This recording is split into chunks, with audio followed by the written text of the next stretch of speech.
Welcome, everyone. I'm Joy, your host for the 84,000 in Conversation series, a series where we ask scholars to speak to us on various topics that relate to the translations of the Buddhist scriptures that can be found in the 84,000 Translating the Words of the Buddha collection. The topic today is the Buddha in the God realm. In today's conversation, I will be talking with 84,000's senior editor, Dr. John Canty. John and I will be exploring the somewhat intriguing event of the Buddha's descent from the God realms on Lhabab Düchen, along with the significance of this moment and its implications for our understanding of various gods in Buddhism. So before we begin, I'd just like to remind everyone that Chinese interpretation is available today. Please click on the globe icon at the bottom of your screen to choose the interpretation room if you require it. I'll just give you a few seconds to do that. All right, so today we are very happy to have Dr. John Canty with us to go on this exploration of the Buddha's descent from the God realms. Dr. John Canty studied medicine and anthropology at Cambridge University. Then he studied with prominent Tibetan Buddhist masters such as Kangyo Rinpoche, Dujom Rinpoche, and Dilgo Khyentse Rinpoche. He went on to Dordogne, France, to complete 2 3-year retreats at Chanteloup and has primarily been based there ever since. John is a founding member of the Padmakara Translation Group, a Tsadra Foundation Fellow from 2001 to 2012, and he was awarded the 2016 Khyentse Foundation Fellowship. John Canty is also a founding member of 84,000's executive committee and editorial team and is now a senior editor for 84,000. And we will also be taking questions from the audience at the very end, so please feel free to submit your questions to the Q&A box below.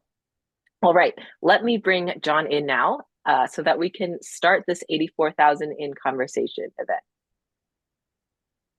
Hello, John. Hi, Joy. It's good to see you. To see you, and nice to have this conversation. Very nice to have you here. So I'm at home in France, in the Dordogne. It's a rather very nice, strange, slightly wet day. And very you, nice. I believe, are in New York. Is that right? I am. I am in upstate New York, Cooperstown, New York, also at a Dharma center at Samye, New York. And it is also rather strange weather here.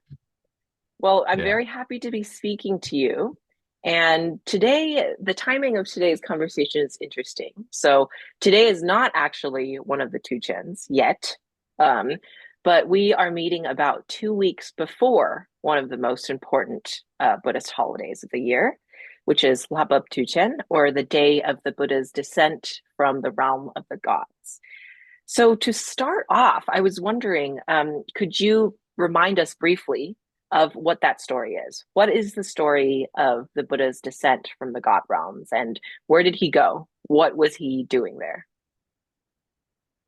Yeah, of course. And I'd just like to say, first of all, that there will be an event on the actual day, and traditionally on those Duchen days we have a teaching on Sutra, and of course the big point on those days is to have is to be able to remember the Buddha and to do some practices associated with the Buddha and to listen to the Buddha's teachings.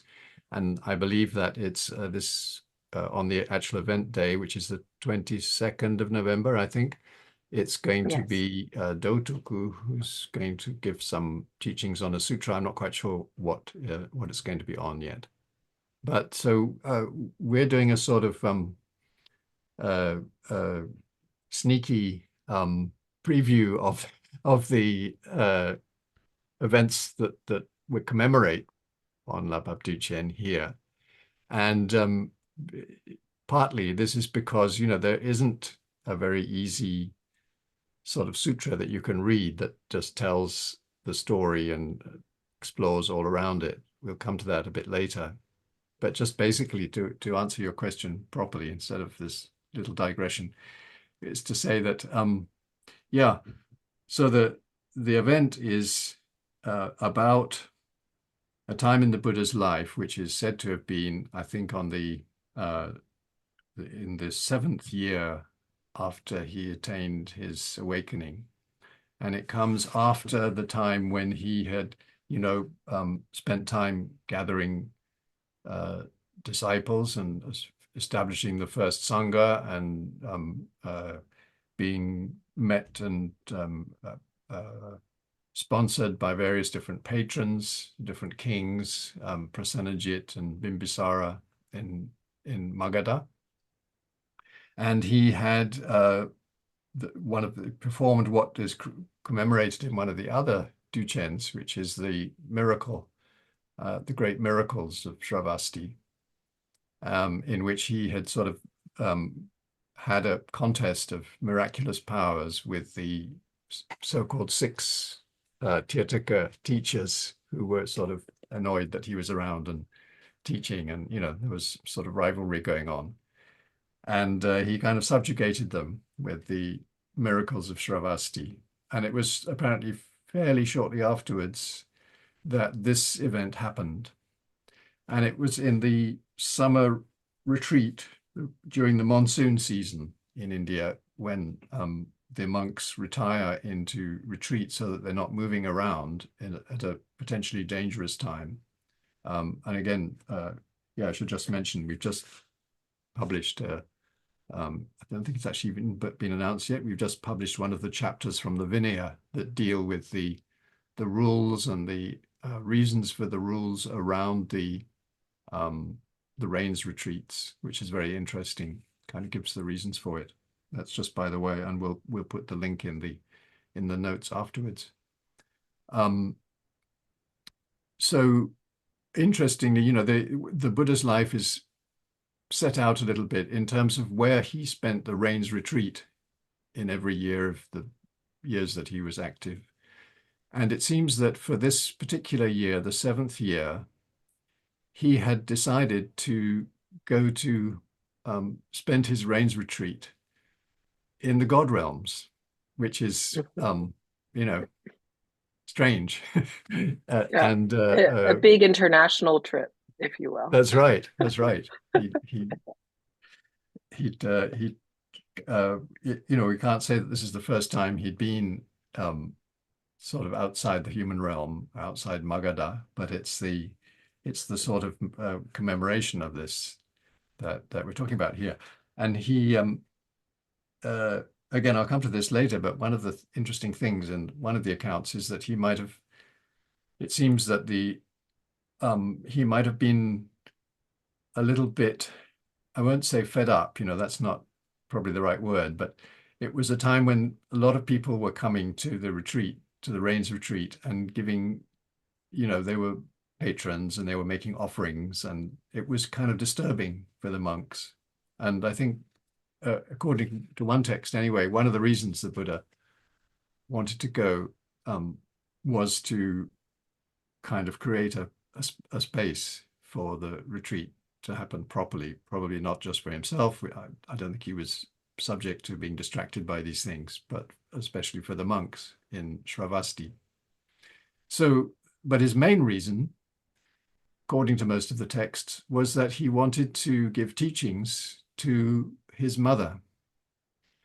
And his mother, Māyādevī, sorry, or Māyādevī, as you probably remember from accounts of the life of the Buddha, had, after giving birth to him, had died about 7 days later.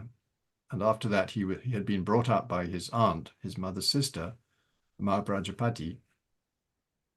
And some texts don't say much more about his mother. Some say that she died because she was overjoyed at having given birth to the Buddha.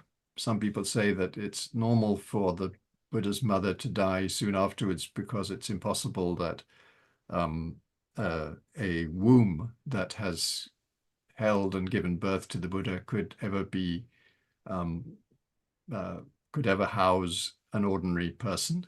So, the Buddha wouldn't have a younger brother, as it were, or daughter for that matter.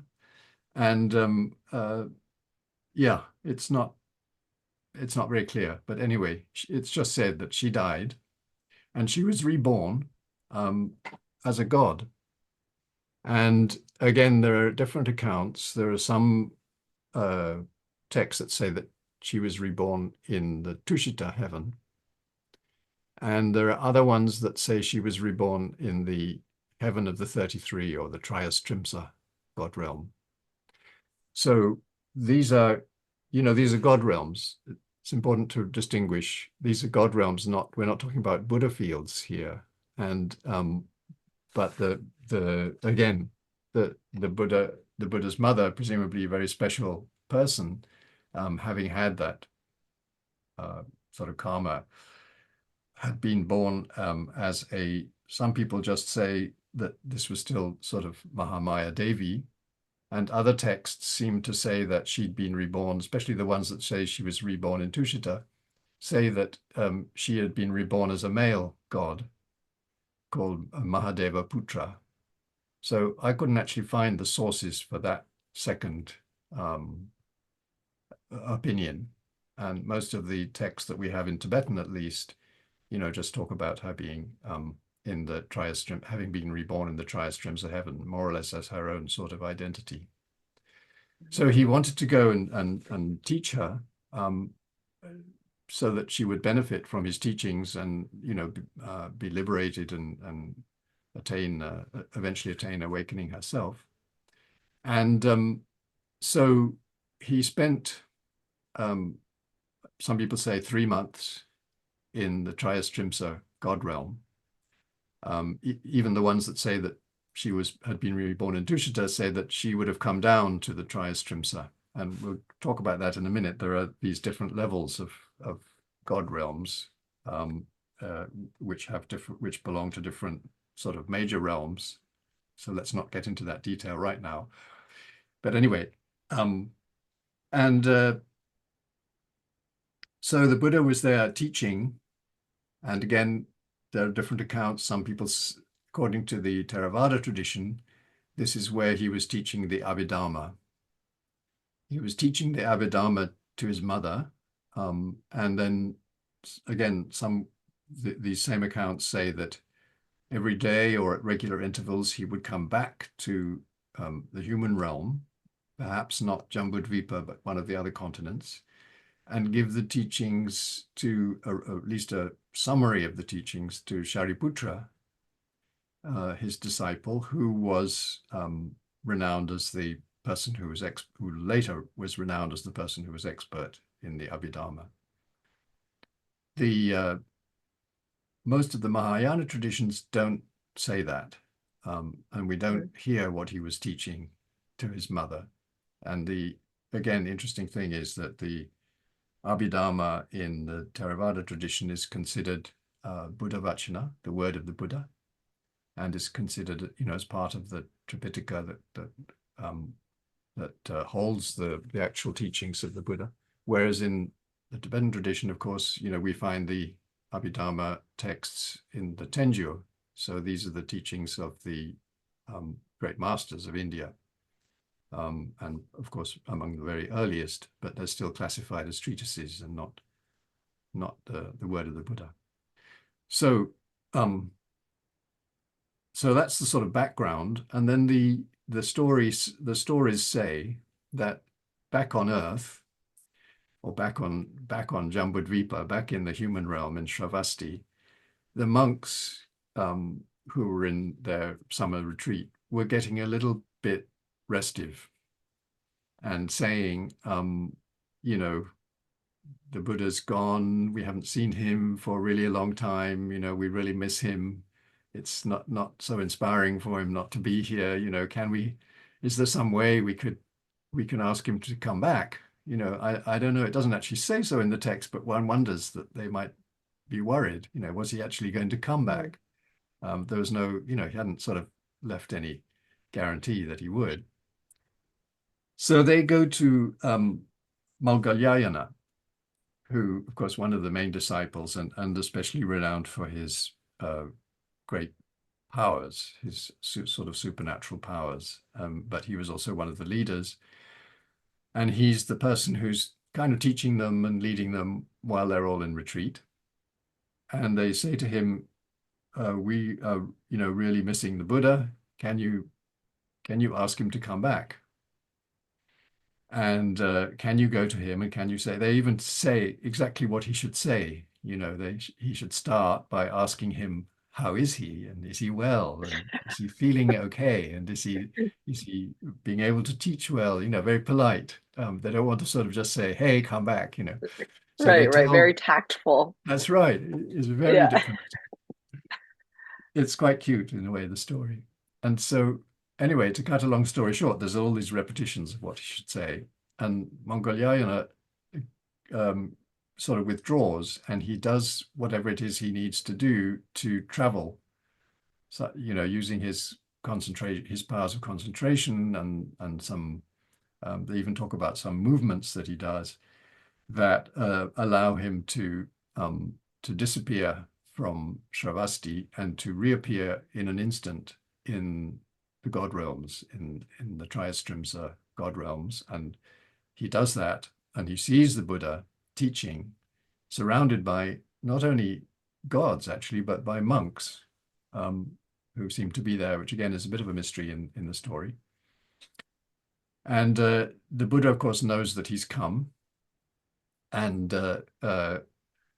eventually, the assembly withdraws. I don't know if you can say for the night or what, but Moggalāyana gets a chance to approach him and say, we would, people in Shravasti the monks and nuns and the 4 assemblies would love you to come back. And the Buddha says, in 7 days, I'll come back, and I will come down to Jambudvipa at Saṃkāśya. And there's this place called Saṃkāśya, which is renowned, which is the place associated with this. And I will return to Jambudvipa and resume, my activities. And so Moggalāyana is very pleased, and he goes back to Shravasti and he tells all the monks, and they all go off to Saṃkāśya to prepare. Now, I wasn't clear about this. I had a look on the maps and things to see. Shravasti is quite a long way from Saṃkāśya. Saṃkāśya is sort of a little bit southeast of Delhi. It's in between, about halfway between Delhi and Lucknow, I think. And Shravasti is, quite way up in the north and quite a long way to the east of there. Sort of up, not very far from the Nepalese border. So even today, I actually did it on Google Maps. It's a 6-hour car journey. Oh, so, wow. They must have moved fast. They had to get there in a week. But anyway, they did. There was a big celebration, preparations and then the Buddha decides, the gods ask him, how is he going to make the trip? Is he going to do it miraculously like he got there? Because he went there just, in an instant with his miraculous powers. And he says, no, I'm going to walk. I'm going to do it on foot. So again, this is very much the central image of the story. The gods make a ladder, or staircase, let's say. And it's a triple staircase. We'll show you a picture later. And it's a triple staircase, which is made of, on the one side, there's steps of gold, and on the other side, there's steps of crystal. And in the middle, there's steps of beryl, Vaidurya, sometimes translated as lapis lazuli. So precious, a precious stone, semi-precious stone. And he has this great kind of mise en scène, if you like. It's quite an event, it's a real event, and it's got to be carefully planned. And one of the things, again, this is it kind of interesting in the text, because one of the things that he has to think about is that, you don't often get gods and humans meeting. We're talking about the gods, we'll talk about them later, the devas. And they, of course, they're a very different species. You know, they have some similarities with us, if you like, but they're very magnificent. They're very large. They're very shiny and incredibly beautiful, and so forth. But they're also perhaps a little bit sensitive. And the Buddha says that, you know, the stench of humans rises to 7 yojanas, you know, in the atmosphere. And if the gods smell it, they're going to be sort of overcome and feel really sick. So he manifests all of this special incense to kind of purify the stench that will come from the humans. And then another problem is that because they're so beautiful, he has to make it so that the male humans will only see the male gods, and the female humans will only see the goddesses, because if, you know, assuming they're all heterosexual at least, you know, if the men see the goddesses, or if the women see the gods, then they'll just be so overcome with incredible, I don't know what, desire or attraction or whatever, that they will kind of faint and be really sort of damaged. So there are all of these things, and then again, it's a little bit like perhaps some politicians sort of event, in the sense that the Buddha has to be very careful about the diplomacy, how it appears, how it could be spun. So he thinks that if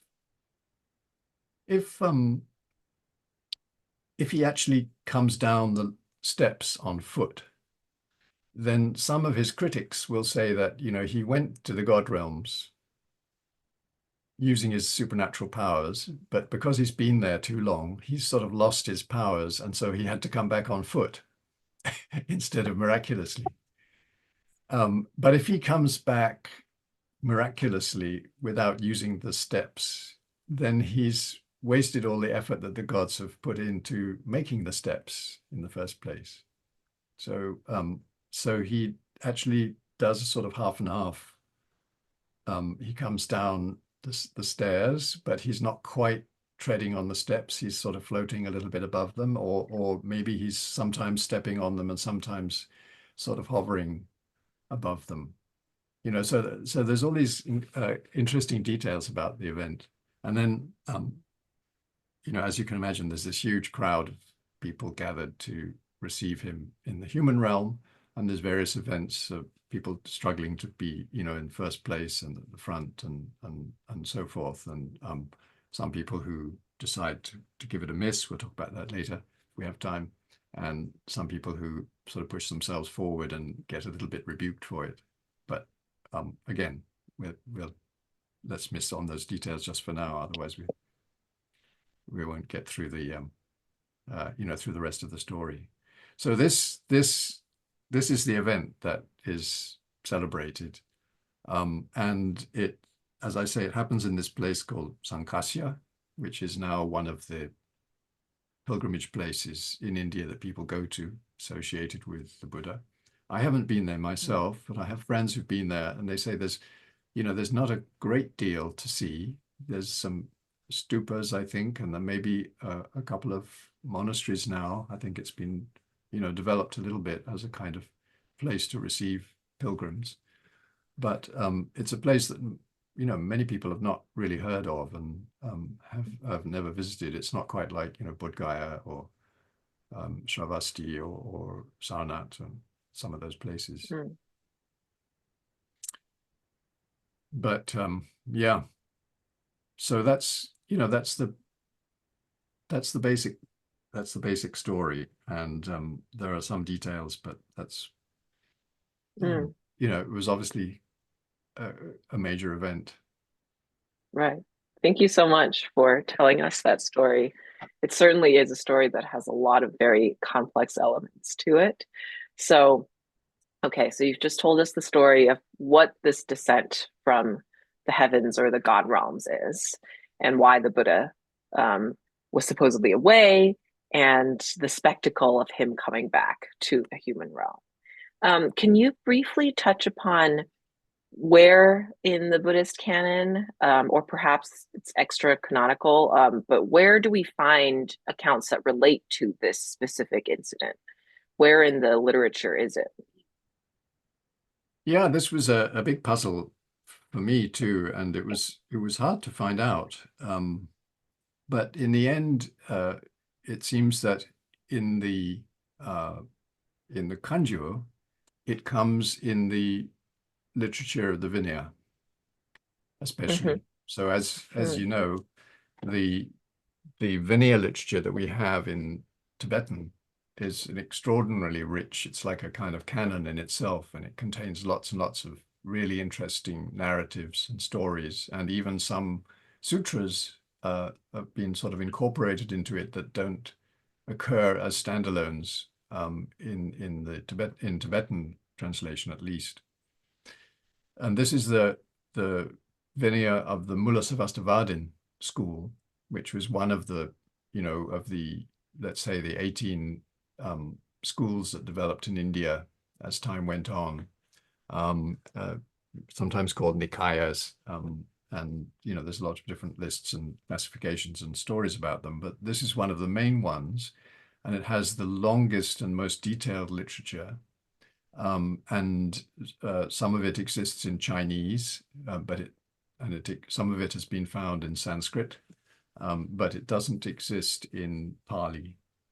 And in the Vinaya literature in Tibetan, this story is found in a text called the Ksitigarbha, the chapter or the section on the sort of finer points or minor points of the Vinaya.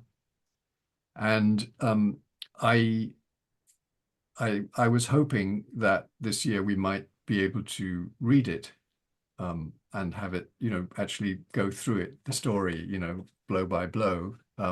But it's not, we have got a draft translation of it, and at the moment one of our editors is working on it. It's a very long text. It's 2 volumes of the Kangyur, the whole thing, very long and detailed. And it'll still be some time before we have it ready to publish, perhaps next year. And I think that would be really nice next year. I don't know whether I will be around or if somebody else will do it, but we could actually read through it and, take it as a teaching in itself, which would be great. But there is this version. And, in the Vinaya literature has a lot of close links with the category of texts that are called avadanas, that are, we sometimes say, exemplary tales. They're sort of narratives. Some of them are extracted from the Vinaya material, and they're made into these big collections. And so we also find the same story in a text called the Avadana Shataka, which is a collection of 100 Avadana stories that exist in Sanskrit and Tibetan. And this story comes in, I think it's the 86th of the stories in the Avadana Shataka. It's a little bit less detailed than the version in the Ksitigarbha. And again, we are working on it in 84,000, and we should have a translation of it ready in the next couple of years, perhaps. I don't know whether it will be possible by next year. So these are the sort of 2 main places that we find the full story. And I believe it's also told in some of the agamas, the Chinese sutra collection that is not fully present in the Kangyur. But it's not found in the equivalent sutras in Pali. So in the Theravada tradition, this event is also commemorated, but it's from non-canonical works, and I believe that it's found in the commentaries, the commentary to the Jatakas, to the stories of the Buddha's previous lives, and the commentary to the Dhammapada, and maybe some other places. So it's, yeah. So really we have in Tibetan, we have one of the fullest accounts, actually, or two of the fullest accounts of this whole episode. Yeah. And in Tibetan, it's in the Vinaya. And so does this event not occur in something like the Lalita Vistara, the play in full, for example? No, it doesn't. It No, doesn't, I see. interestingly. Yeah. And even within the Vinaya literature, the most detailed account of the Buddha's life and the different events of his life are told in the Sangabheda Vastu, which is the chapter 17 of the very first text in the Kanji, or the Vinaya Vastu, the Dulwaji. And the Sangabheda Vastu is incredibly detailed and is one of the main sources, for what we know of the Buddha's life. But it's not there. Very interesting. Yeah. Yeah. I don't know why. And yet at the same time, across Buddhist cultures, this event is widely celebrated. It's very interesting. It's very widely celebrated, and one of the reasons we know, there are these different sets of the actions of the Buddha, or the deeds of the Buddha, and probably I don't know, most people who've been in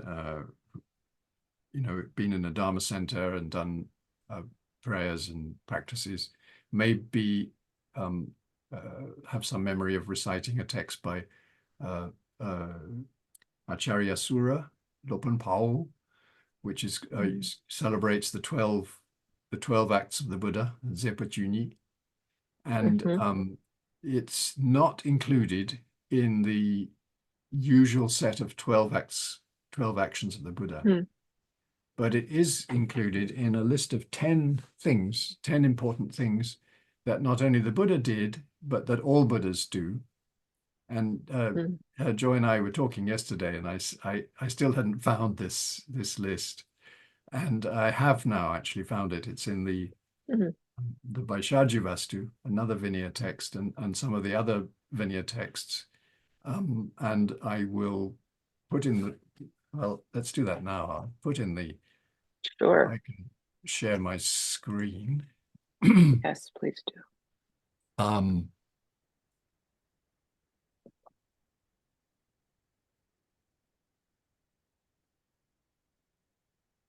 Sorry, now I've lost it again. Yeah, here we are.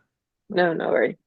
It's very interesting, the different lists, think about what is the difference between one of the major deeds of the Buddha and kind of other types of ways of categorizing events from his life, Yeah, that's right.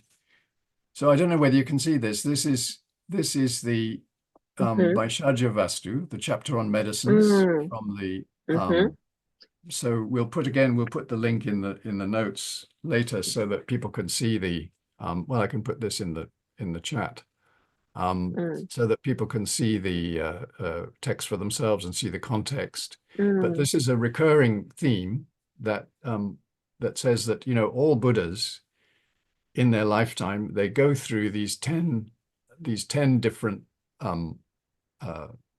actions before they attain awakening. So the first, or actually some afterwards. So the first is to predict a future Buddha, to cause some beings to attain the resolution to become awakened, bodhicitta, and to convert all those who are to be converted by that Buddha. And this is an interesting one we'll come to later. To indicate the best two of their disciples, to establish the boundary of the community. So in the case of the Buddha, the best two is Shariputra and Mangalyayana. To abandon 1/5 of their life, to display a great miracle in Shravasti, this is the one we talked about earlier, to show themselves descending from among the gods in the city of Saṃkāśya. So this is where we are, number 8 here. To establish their parents in the truths. And so again, this is relevant really to this event too, because the Buddha was trying to teach his mother and establish her in the truth. And then the 10th, to show the former karmic bonds together with the community of disciples on the great lake Anavatapta. So this last one is something that is dealt with again in the chapter on medicines that we're looking at now, which is a huge text and a very, very interesting one. So I will come out of there for the time being, and I'll put this link in the chat so that people can find it again. That would be great.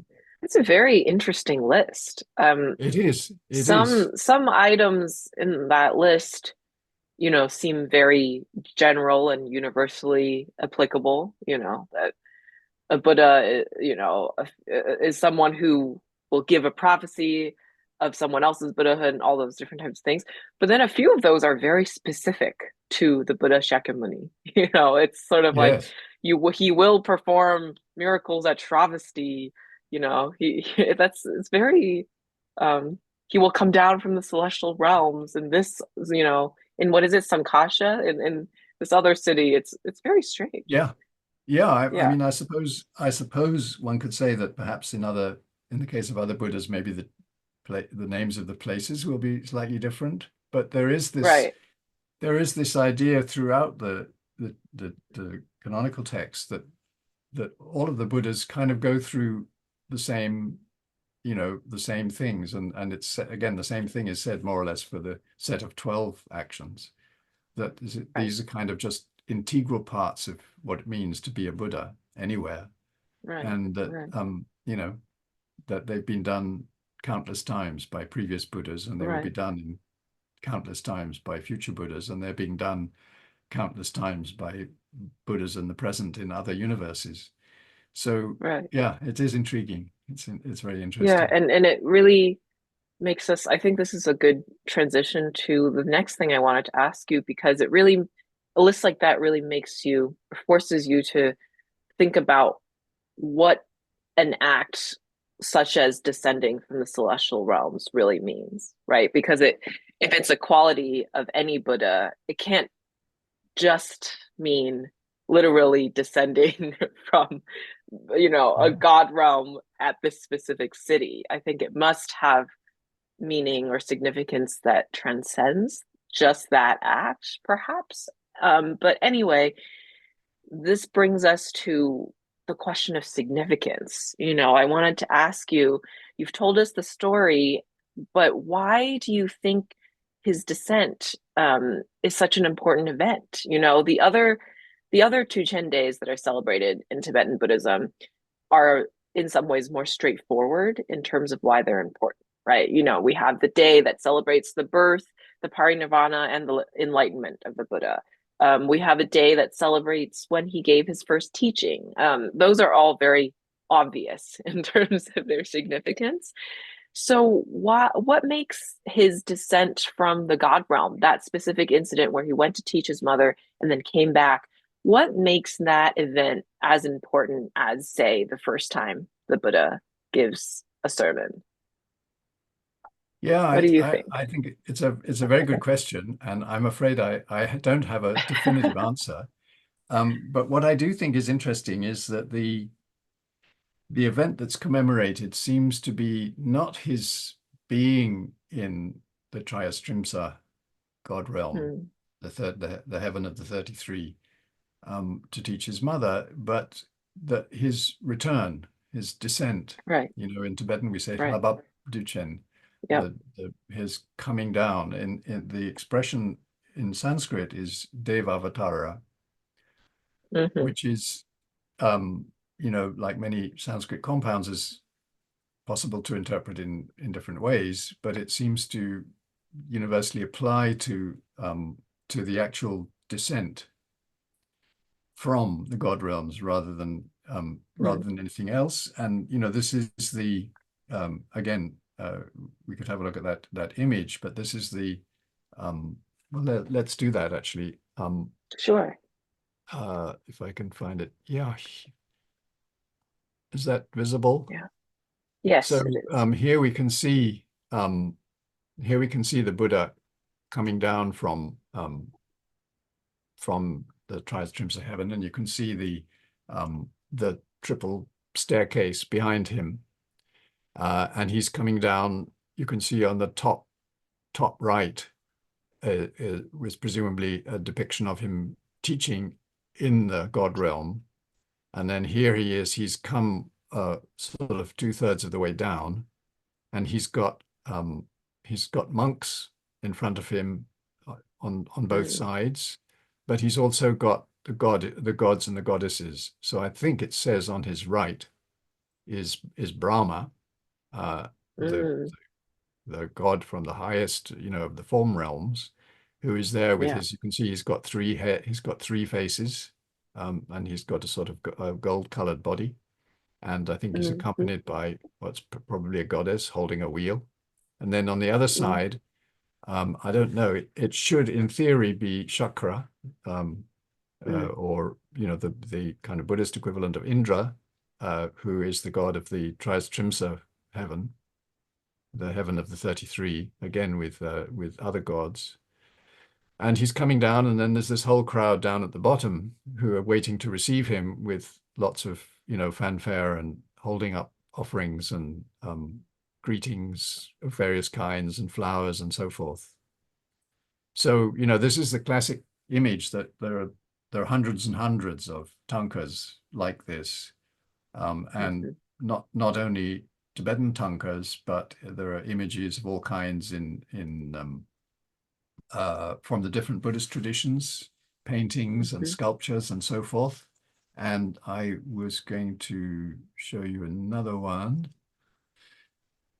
I can find my way out of the screen to this one. Again, is a picture of the Buddha being accompanied by gods, and these gods we might talk about later. I think these are called the garland bearer gods, and they belong to a slightly lower category than the heaven of the 33. And this is a carving in ivory from Kashmir. I think it's this particular it's a very tiny, this is a blown up picture of a very tiny sculpture made of ivory in the Victoria and Albert Museum in London currently. So yeah, why such a big thing about this particular event? And I honestly don't know. But because in some ways, and again, I could talk about this later if we have time, the story has a kind of double significance to some people. Well, let me mention it now that I've started. Sure, please. There's the very intriguing disciple of the Buddha called Subhuti, whom I'm very interested in because I worked quite a lot on the editing the translations that we have of some of the Prajnaparamita sutras. And Subhuti is really interesting because he's the key figure who actually pronounces and delivers a lot of the Prajnaparamita perfection of wisdom doctrines. Although he's a Shravaka, he's an Arahat, he's not a Bodhisattva. And this is, of course, almost the sort of keystone of Mahayana literature in some ways, the Prajnaparamita texts. And in this story, he figures, and he is around somewhere when the Buddha comes down from the Trayastriṃśa, and he sees all of this commotion, and he thinks, gosh, these gods are coming down to the human realm along with the Buddha, but they have to go back, and he's not going to be there anymore. And all of these humans are making a huge song and dance about welcoming him, but in 100 years' time they'll all be dead. And this is an event, but it's just impermanent. And he started meditating on impermanence and suffering and the non-self nature of all phenomena and all of that. And he actually, during this event, thinking about all of this, he attains one of the levels of, I think it's the level of stream enterer, or the result of stream entry, just there on the spot. And when the Buddha comes down to the bottom of the steps, and everybody has been made, there and sort of eager to see him and greet him, and somebody asks him, who was the first to greet you? And instead of instead of saying, oh, it was such and such person, there's again a long story about a nun who manifests as a universal emperor in order to get a front row seat kind of thing. And but instead, and she's really keen on getting there first. And the Buddha says, no, it wasn't her. The first person to greet me was Subhuti, because he was contemplating, the actual nature of the Buddha, the Dharmakaya, or the true nature of phenomena. And so he was really the first person to kind of greet me properly. And some texts say that it was because of this event and because of Subhuti's understanding that he was sort of entrusted with delivering the Prajnaparamita teachings. So I think that alone, in some ways, makes this a very significant event. And so one of my guesses might be that it's because of some of these, not quite part of the actual story, but some of these sort of offshoots of it. And the other thought that I had, and maybe this is heretical, but, well, let's start with the imagery here, which is that the Buddha appears in the human realm, from the God realm. And of course, as you all know, before the Buddha was born, there's another story about, again, as with all Buddhas, they spend their last life before becoming Buddha in the Tuṣita God realm, which is a little bit further up from the realm of 33, but still within the desire realm. And they spend, of course, a very, very, very long time there, and then decide that the time is ripe, and they come down to the human realm and take their place in their mother's womb. So this is, of course, very connected to the story because of the connection with Māyādevī. And I wonder sometimes whether this event, of the Buddha appearing in the human realm, as it's called, Devavatara, the same term is sometimes used for the Buddha's descent from Tuṣita Heaven into his mother's womb. And I don't want to say, that the stories got mixed up, but I wonder if there's a sort of parallel going on here somehow that means that the significance and the symbolism of this story is connected with, the whole idea of the Buddha manifesting and appearing in the human realm. And that's why it's celebrated as, as one of the Duchens. But that's purely my own theory, and I don't know if it has any backing. If it has, I haven't sort of come across that yet, but I'm sure people have written about this in commentaries and things, and it would be interesting to know. No, I think that connection is very interesting to note. Yeah, I mean, it's hard. It's one of those connections that would be difficult or very involved to try to prove the any kind of causal relation. But I think you're right, though, that it's a very interesting similarity, because actually I was going to bring this up too, that in the play in full, that's how this begins, right? That's the story that the Buddha is telling about himself begins with his previous life as a bodhisattva in Tuṣita Heaven. Yes. And then making the decision, he's teaching gods and other beings up there in Tuṣita Heaven, but has to make a decision to actually be reborn in Jambudvipa, in the human realm, to benefit us. And so I was going to remark upon that, because it's really interesting, as I don't know if we want to take it as an image or a trope, but the idea that a Buddha to be is going to be a bodhisattva in a celestial realm, in the realm of the gods, and that they then incarnate from there. What is the significance of that? And this is a genuine question. It kind of, when you start thinking about it, it's a bit kind of mind-boggling. It's sort of, what is the significance of a bodhisattva making the intention to become a Buddha for the sake of beings what is the significance of him being in a God realm? What does that tell us about the relationship between humans and gods, the categories of beings we call humans and gods? What is the relationship between the gods and bodhisattvas?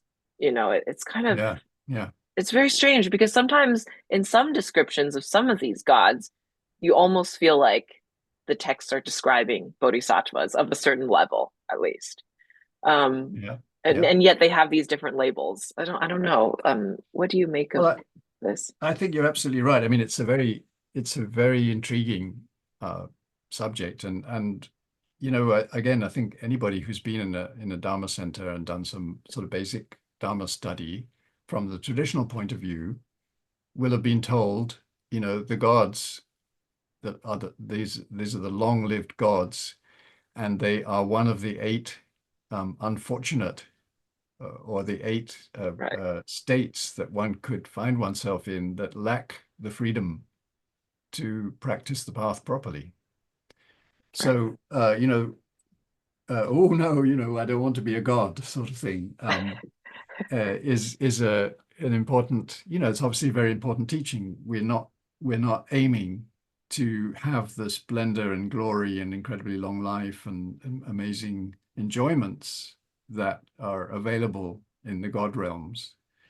Mhm. And this, in a sense, contrasts, I suppose it's the sort of Buddhist uh, uh, specialty contrasted with most other religious traditions where it's taught that, if we do a lot of positive action and make a lot of offerings and worship properly in the right way, then the karmic result or the God-given reward, depending on the religion, will be that we get in our future lives, we're going to be in some sort of paradise, some wonderful place, and where everything is fantastic and quite different from here. We're not going to be subject to all the miseries of earthly existence. So in some ways, we're taught in Buddhist tradition to look on the God realms as um, perhaps a place that is very pleasant, but it's ultimately unsatisfactory and is not Mhm. what we're aiming for. And yet, that picture of what the God realms are about is not something that comes across very strongly when you read the canonical texts and the sutras, and the gods, it's there, of course, but the gods sometimes appear in many different lights, and they're Mm. usually um, extremely intelligent, sometimes very, very wise, sometimes very, very learned. And some of them, as you say, seem to be bodhisattvas. And we know that there are gods who are bodhisattvas. Mhm. They appear in the texts, and they're extremely interested in the Dharma, and they come and see the Buddha, and even the very chiefs of the gods, like Śakra and Brahmā and some of the other ones, they come along and they support what the Buddha's doing, and they see it as being incredibly important, and all of that. Again, we can talk about that, but essentially they just like humans, I think there are all kinds of different attitudes, to be found in the God realms at all different levels. We can talk later about the sort of very highest levels which are almost like suspended states of meditation, beyond all sorts of concepts and so forth, but they're still conditioned, and they're still sort of samsaric. But why Mhm. it is exactly that, all bodhisattvas at the highest level who are about to become Buddhas are said to spend their last life in Tuṣita, in this sort of elevated um, uh, state. Again, it's one of the sort of given um, uh, what can you say, I won't say trope, it's one of the sort of given stages, really, of that all Buddhas go through, all bodhisattvas go through, rather, before becoming Buddhas. And so, yeah, I don't know, I don't know what I'm sure there are explanations, again, that sort of give a full reason for it. And of course, there are plenty of ways of seeing it that, so that all of the acts of Buddhas are kind of manifestations that are happening on a certain level of perception, and that are not necessarily sort of through and through truly existing, as it were. They are the way that we are supposed to see it as humans.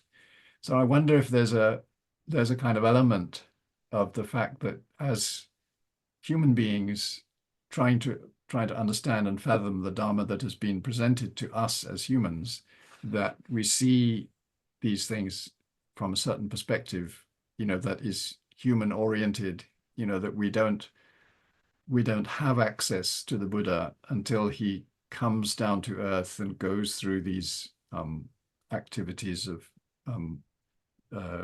being born and being a prince and renouncing and seeking awakening and attaining it under the Bodhi tree, and then deciding whether or not to teach, and then teaching and spending the rest of his life doing that, and so forth. These are all the manifestation, the Nirmanakaya aspect of what a Buddha does from the point of view of a human being. So that is, of course, the main message that we need. But is it the reality, if you like, of what's really going on? I don't know. No, I think that's a very cogent and insightful kind of way to understand it, because in some ways the image of the Buddha descending from the celestial realms is, as you point out, analogous to the image of him incarnating in the first place. The mere fact that the Buddha has displayed his journey and displayed his enlightenment for us there's something in that image that's similar to the idea of him, it's connected to the idea of him descending from the God realms. And also I wonder if, in the great events of the Buddha's life that we celebrate, right? For each of those events, I feel like the conventional wisdom in terms of why we celebrate it always has to do with kind of commemorating the kindness of the Buddha in different ways. And in that sense, his decision, as you were pointing out when you were telling the story, it wasn't exactly perhaps clear to the people left on the ground, left in the human realm, if the Buddha was coming back at all. There was a real possibility that he's gone to the celestial realms, which by all accounts is much nicer than the human realms. And is he going to come back, And the fact that he does, why wouldn't he stay there? Yeah. And the fact that he comes down, just like the fact that the Bodhisattva pre-Siddhartha, pre-Buddha's life, that same Bodhisattva kind of could have stayed in Tuṣita Heaven and just kept teaching there, because he was still, engaged in Bodhisattva activities there. But the fact that he chose to come down, as it were, however we want to interpret that, like him descending, is very significant, and it's one of the major reasons, to be grateful for the Buddha's presence. So I wonder if there's I think you put that very nicely. I think you put that very nicely, and that's certainly true. And again, looking at it from the other point of view, which I mentioned just now, this whole idea that the God realms is not perhaps the best place, at least for beginners, and there's something about the human realm which is vital, because we have this, we're okay, we're some of us at least, we're okay enough to be able to think about what's really going on here, what's the meaning of life and what are we here for? We're not just completely caught up in our pleasures in the case of the gods, or in the sufferings in the case of some of the lower realms. But we have this right balance, which allows us to reflect, and yet we're motivated by being very much subject to all kinds of sufferings and difficulties, you know, and we have short lives. We have to if we're going to get anywhere, we have to get on with it. We can't just endlessly procrastinate like the gods can. And you know, again, to sort of to present a kind of picture of that tension between, you know, what's going on in the gods and what's going on for the humans, and how difficult it is for in a way for gods to get going. There's this very interesting story that comes, I think again it's in the gosh, no, where I should find this and get it, because it would be nice for people to be able to read it. I've got a note here somewhere. I found it. Yeah, it comes in the, let me see if I could get this up. It comes in the Karma-shataka, which is another of these collections of 100 Avadana stories, or 100 tales. We've translated it in the under the title The 100 Deeds, I think it is, or the 100, what do we call it? The 100 Deeds, yes. I think so, yeah. So chapter 10, I will put the link in the, yeah, I'm going to put the link in the chat here. And sorry, I found that before when I put a link in that I couldn't send it to everybody. So if somebody could put it in the links that go to everybody. This is from the Karma-shataka, and it's quite a long story about Śakra, who is the chief god of the 33, of the heaven of the 33. We haven't talked much about, and we'll try and get to that. But he is, you know, sometimes called the Lord of gods. He's not the Lord of all gods. He's the Lord of this particular realm, which is the lowest of the sort of real god realms, if you like, in the realm of desire. And he becomes aware of his own mortality. So again, I should explain that these positions, if you like Śakra and Brahmā, are temporary positions, if you like. When I say temporary, they probably last for millions of human years. But Śakras are individuals who take that position, who get born into that position of being, you know, chief of the gods, or chief of this set of gods, or chief of that set of the gods for a certain amount of time. But they are subject to impermanence, and they will eventually die and perhaps go elsewhere in the 6 realms, and their place will be taken by somebody else who has the karma to replace them. So they're all called, we call them Śakra. It's more like a title. Some of them have individual names too.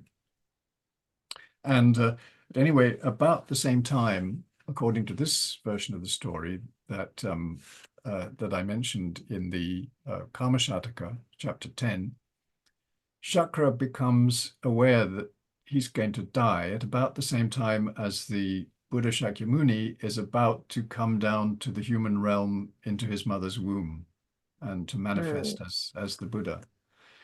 And there again, there are backstories of how in previous lives this particular Śakra had interacted with the Buddha as, you know, different personalities, sometimes as Śakra himself, and some earlier than that, even when he was a sort of ordinary individual. And so he is sort of primed to trying to discover what he can do about his own impermanence and his impending death.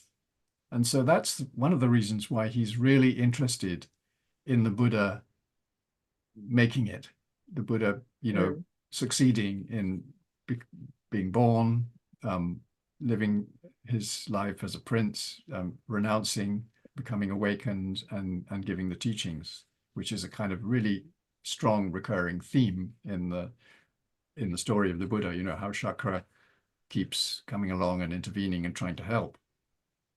Mm. And it's a very, I'm not going to tell the whole story because it would take too long, but it's very interesting.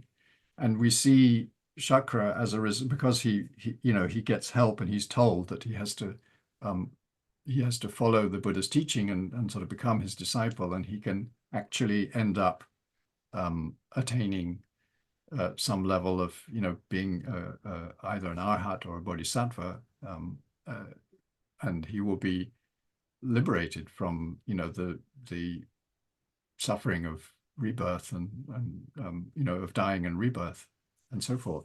And at some point, he actually comes to see the Buddha. And again, a very interesting detail I had never seen before. At one point, while he's actually being taught by the Buddha, he dies and is reborn instantly, literally on the spot, as himself, which is incredibly interesting detail.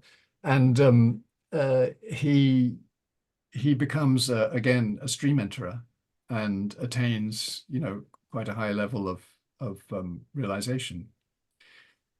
So why was I trying to say this? He was, it's a sort of illustration of how being a god is a mixed blessing.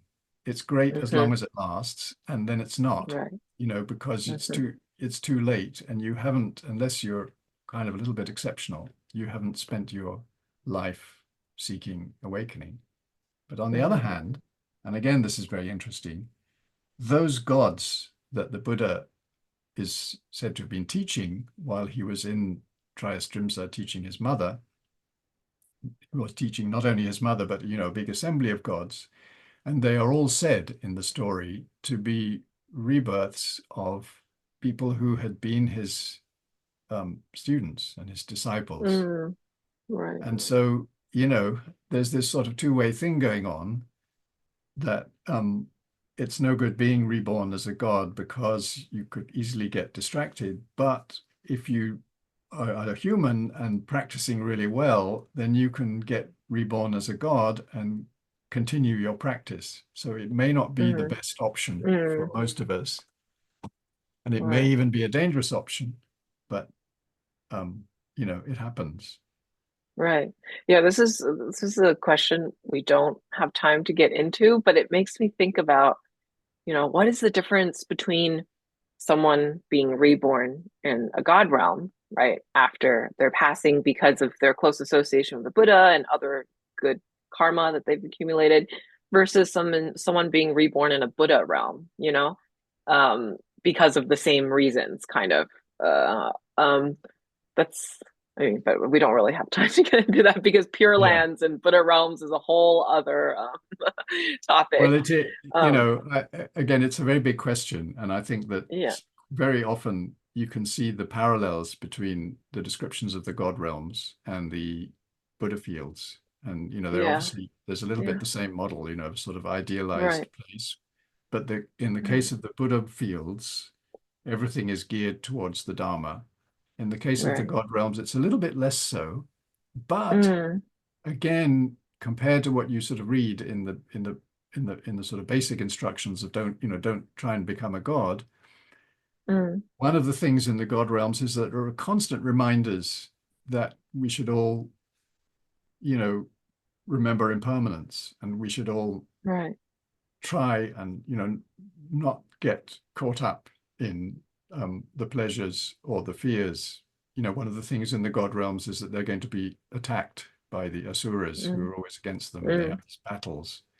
And there are other stories. There are actually stories in the Pali canon about Śakra and his armies, and the struggles that they have against the asuras, and the way that Śakra is actually rather noble and behaves rather well. And is considerate, compared to some of the other gods. And, that's, I suppose, partly, why he has the position. But the basic, if you sort of step back, the basic idea is that if you really want to stay on the path, you should try to be reborn in conditions that are favorable to practicing and to continuing. That may be a God realm in some cases. It's not a good idea to sort of aim for that, but it Mm. could, in some senses, provide you with, optimum conditions. And there seem to be cases, where that's so. And then the other Right. aspect of it, again, from sort of Dharma side teaching on a kind of profound level, is that in a way we are supposed to understand that all the environments we find ourselves in are Buddha fields, and even Mm-hmm. this earth and what we perceive, and we are perceiving it as an ordinary earthly realm, but in a sense, and again this is straight from the Mahayana Sutras, it's supposed to be manifested by Buddha Shakyamuni as an environment in which, from the difficulties, we can learn and practice, and therefore it is almost better than the Buddha fields.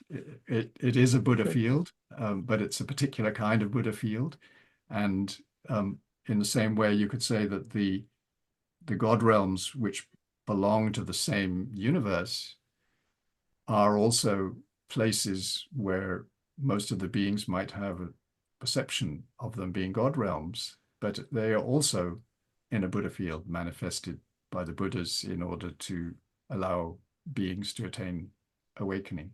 So, Mm. there are these different ways of looking at it. Mm. I think that's quite nice. I think that's a nice way to kind of wrap up the way we might think about the celestial realms, and you're right, there are different ways that it's been interpreted, and one very nice way to look at it is to say that, every realm of existence could be favorable depending on the individual, depending on the individual's propensities and inclinations. And that maybe one of the God realms is similar to one of the Buddha realms, except that maybe the reminder of impermanence is just that much stronger for some. I don't know, or the threat Yeah, of the yeah, asuras and the yeah, stench of the humans. Maybe that's just enough for some people um, yeah, yeah. to call it a favorable condition. It's very interesting. Shall we take a question from the audience in our final 15 minutes? We have a question from Eugene Lau, who asks, in the Vows of Ksitigarbha Bodhisattva Sutra, the Buddha travels to Trāyastriṃśa Heaven to expound the Dharma to his mother. Is this event similar to, or perhaps the same as the event referred to in Lhabab Düchen? Is Lhabab Düchen predominantly a Vajrayana celebration, or is it also a Mahayana celebration? Yeah, well, thank you. That's a good question, and thank you for pointing that out. The notion that the Buddha went to the Trayastriṃśa to give teachings to his mother is actually not, that part of the story is much more widespread than the story of his coming back and this whole thing that we went through, the descent. Mm-hmm. So there are quite a few sutras in which it's just mentioned, that the Buddha went to Trayastriṃśa to teach his mother. And I've seen, while I was looking through some of the texts that we published to try and explore this question a little bit more, I saw quite a few that just mention that much, and some of them it's the introduction to the teaching, and there are sutras and some dharani texts that are said to have been taught by the Buddha in Trayastriṃśa. And some of them say that he was there to teach his mother. What we don't know really is whether some of the ones that don't say that imply that he was sometimes going to Trayastriṃśa for other reasons on other occasions. And again, I can't answer that, whether whenever he was in Trayastriṃśa, he was there to teach his mother and it was only this one occasion. But what they don't talk about in these other texts is how he got back, and all of that. So that's the difference. But thank you for pointing out that mention comes in the Ksitigarbha Sutra. And I found it in 3 or 4 other ones as well. some of which we published, some of which we, I'm not sure if any of that we've actually published that say that, but there are some. And so it was a well-known idea, that if he was in Trayastriṃśa, it was to teach his mother. And so it's possible that he went several times, perhaps, or they might be referring to the same. It's possible, incident. but also, there are sutras which are set in other parts of the God realms. We didn't get into the geography of the God realms, right. But we better not get into it now because it's too late. But I was going to talk about that. But there's the 6 realms, of which the Trayastriṃśa is the lowest, that are within what are called the desire realm. In other words, where beings are a little bit like us, and it's easiest for us to identify with these gods because they are also a little bit obsessed with, wanting. They have this fixation on wanting things, we call it desire, but it could be all kinds of, And then above that, we have the gods. There are different levels of them that are associated with the form realm, and these are the Brahmā realms. And sometimes people say subtle materiality, but the Tibetan word zuk, or the Sanskrit rupa, it's kind of form. A lot of them seem to be actually to do with light rather than matter. And they are, again, a little bit more subtle. And then above that, and again, it's seen as being geographically above, but there are texts which say that actually the higher ones have no location. They're not geographical places, they're states of mind, of the formless realms, which are described in terms of, the perceptions of the gods who live there, which are very, ultimate, but not, looks like ultimate, but not ultimate because they are produced by causes and conditions, and they will come to an end. But the Buddha gives teachings according to some sutras, in many, some sutras are set in different God realms. But one small detail of this particular story of him going to Trayastriṃśa to teach his mother is that before he comes back to the human realm, he actually goes, along with all the gods, to all of those other realms and gives teachings, and then comes down again before going down to Jambudvipa, to the human realm. So it's possible, and again, I wouldn't pronounce this, but one could say, well, the Buddha only went once to the God realms and came back. And everything else that you hear about him teaching in those other God realms comes from that, from that trip, as it were. I doubt that that's true, but one could argue that, and I don't know whether any, is there any, we're not necessarily talking about what we would call history, if you see what I mean. The Buddha's life is set out like this for our understanding and as a kind of manifestation, but we shouldn't take it like too much as if we were talking about, the visit of Marco Polo to China or something like that. That which we know is probably largely mythical. Right. That's mythical probably anyway, but instead of viewing it as instead of viewing these texts as saying that there was some sort of singular historical event, maybe there is some greater narrative truth that the texts are conveying.